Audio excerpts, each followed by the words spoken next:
think we can proceed with the book launch of the journal Abraxas. I think most of you have had the chance to read through the journal.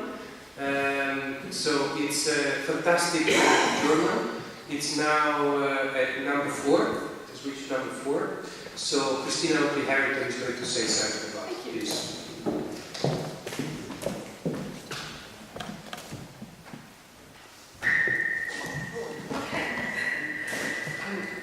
Hello, and it's lovely to see you all here, and it's really a great privilege to be here, and we're having an amazing time. I'm Christina Oakley Harrington, and I'm a co-editor of Abraxas, and I'm here at this conference with my colleague Livia Philosopho, who probably knows more of me than I do. She's a bit more outgoing. The two of us are here without our third party, who's my co-editor Robert Ansel, who is the art editor and also does the publishing side through Fogger. And he's with us here in spirit. I brought with me, I'm going to talk for about 5 minutes, I brought 3 things. Partly because I'm pagan and we build altars wherever we go. But on that is, I've got a goblet of wine and a rose and an apple. Partly for wine and song, which is always good. Also for 3 things that are about, I think, what this conference is about, and also what Abraxas is about, although they seem slightly unusual for that. The social, the symbolic, and the sensuous. I know that for a journal, one doesn't really think of social things, or perhaps a bit of symbolism, probably not much social things. And I didn't either, until one day. About 5 years ago, I was minding my own business, running Treadwells, which is a lecture centre, a bookshop, and a consultancy resource centre on esoteric traditions in London. And my very dear old friend Robert took me to coffee in Covent Garden. Many, many bad things happen at the beginning. Somebody takes you out for coffee, but this was a good one. And he said to me, we should do a journal. I publish books, you have an esoteric centre. And I said, no, absolutely not. I'm overworked as it is, and I'm a social person. I left academia, I was a medical historian for 15 years, and I loved academia, I loved leaving, and I love being a social being now. And he said, think about it. And I thought about it. What about Asifar and the Surrealists? Had my mind crossed this shield. I thought of Austin Spare.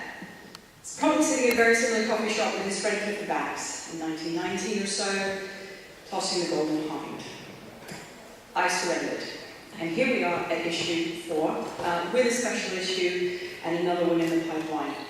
And what won me over was something that I'd never thought about, that these journals, immensely creative and influential journals, came out of a social necessity.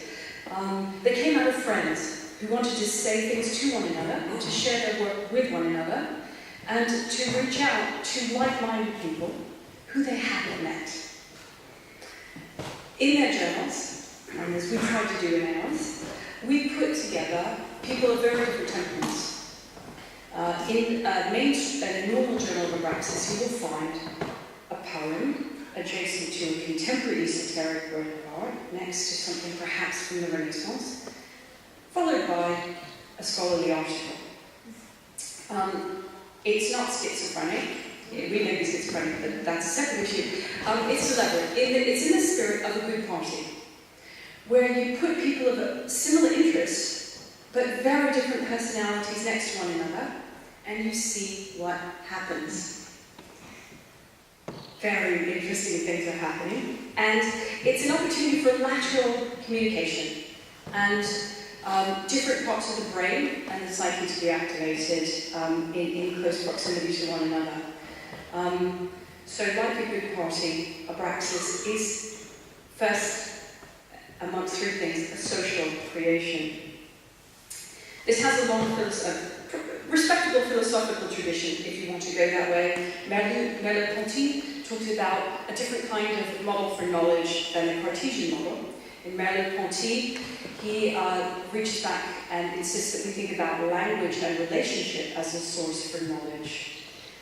In contradistinction to the Cartesian model of logos and mind, which I think of as very solitary. Knowledge comes out of me thinking alone in a dark room, 2 million years in the library.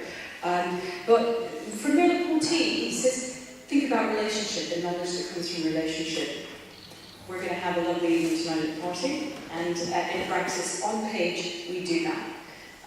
If you're interested in Merleau-Ponty's idea as it appeals to pantheons, I point you to David Abram in The Spell of the Centuries. We're also an esoteric journal, unabashedly and unashamedly an esoteric journal.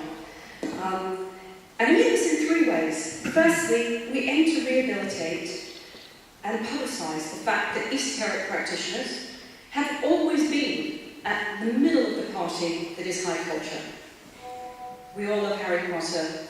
Some of us watch Buffy the Vampire Slayer.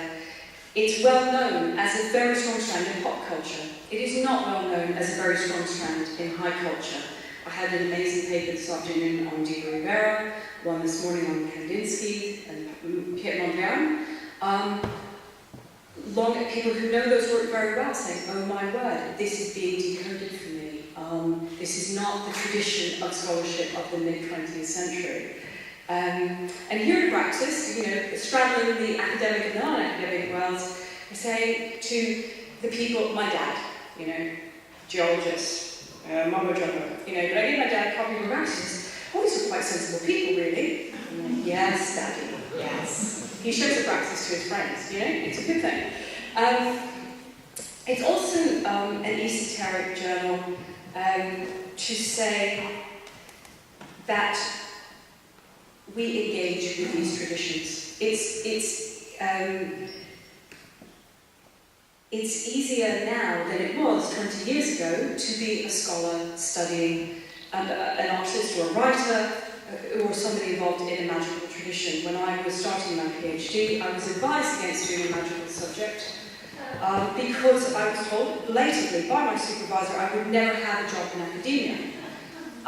She never saw me dancing naked in the woods. She did not see me wear a pentagram, but she knew that merely studying the subject would tempt me and make me unemployable. So if in fact scholars had glossed over Kandinsky's occultism or Rivera's occultism, it may be partly to protect the sanctity of the reputation of these great men, maybe also to protect the sanctity of the scholar's reputation. I'd like to suggest it for a third reason, which Abraxas is partly about shifting, and all of you are too, which is that if you're a scholar of, say, Kandinsky, and you don't know about theosophy, but you do know a bit about the New York scene, it's rather easier to write an article or a book about Kandinsky in the context of all his friends, and his lines and colours, than it is to spend what I imagine would be 5 years studying Madame Blavatsky's texts, Madame Blavatsky's theology, the cosmology, the language, the vocabulary, the grammar, the tables of correspondences. I sympathise with some of those decisions. But what we have at Abraxas is a network of people who say to scholars, if you're looking at alchemical symbolism and you're bewildered, come talk to us because a very articulate alchemist will talk you through that symbolism, who's not a scholar but does know that language inside and out.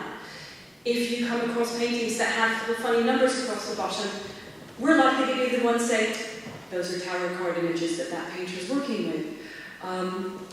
So we're always here to be a resource.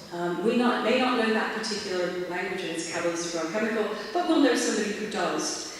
And some of those people, in fact, gathered about today, may be some of you. So talk to me. So we're unashamedly esoteric. And for that, we always engage with symbols, and we're unembarrassed about that. The last way in which we are an esoteric journal is that we're making a thing. It's 178 pages. It's got multicolored, 3 types of paper, 7 types of printing, 8 genres of writing, and about 100 styles of art. And we put it together. And for us, it's a talismanic act. Like many pagans, we eschew the division between mind and body.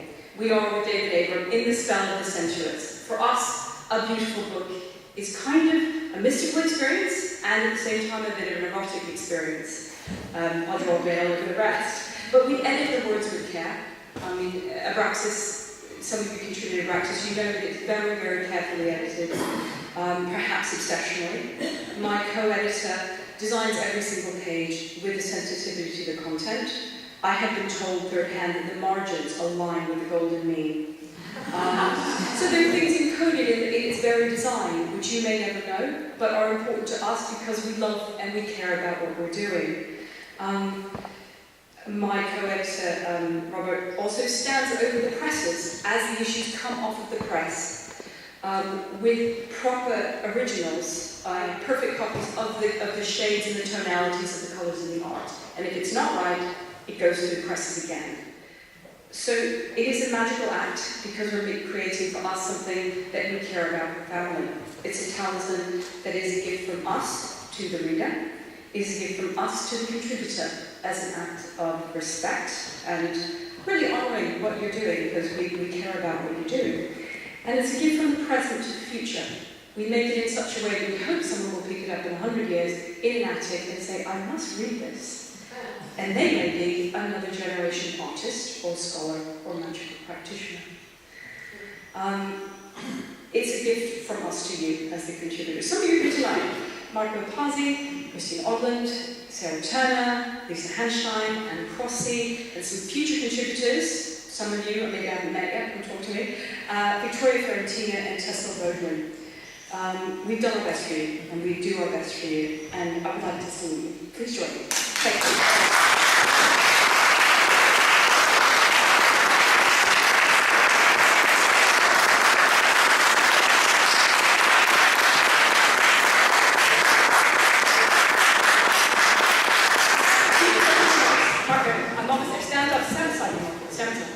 I have a few things. I promised I'd return to the three things on my little altar. First, the chalice of wine, which is a foretaste of this evening.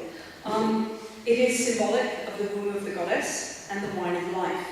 It is the gift of Dionysus and this social world in which our learning happens and our new friendships happen. Hopefully over the next 3 days, many new friendships will be formed in collaborations. I've also put an apple, which is the fruit of the tree of knowledge, containing hidden pentagram of magic. Our knowledge that we share this week is symbolized in it, and the food that we'll share together. Breaking bread is a very sacred thing across traditions. Lastly, I've placed a rose, which is a symbol of love. Eros, for the Neoplatonists, was the thing that tied the whole universe together.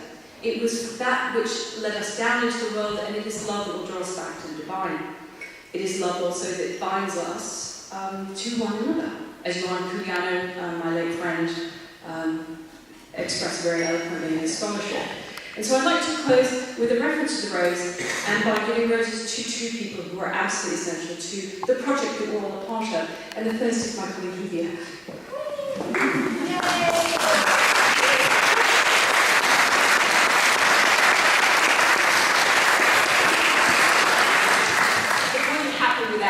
Robert and I would still be listening to cover this. We wouldn't quite be in a coffee shop, but she's making it happen, and she's making it happen twice a year, and we're very, very privileged. And my second, the roses, I'd like to also give the bunch of red roses to our hostess.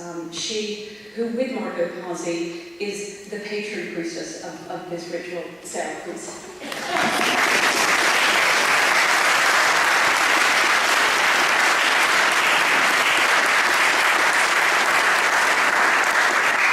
Let us honor Dionysus and Eros with the wine party.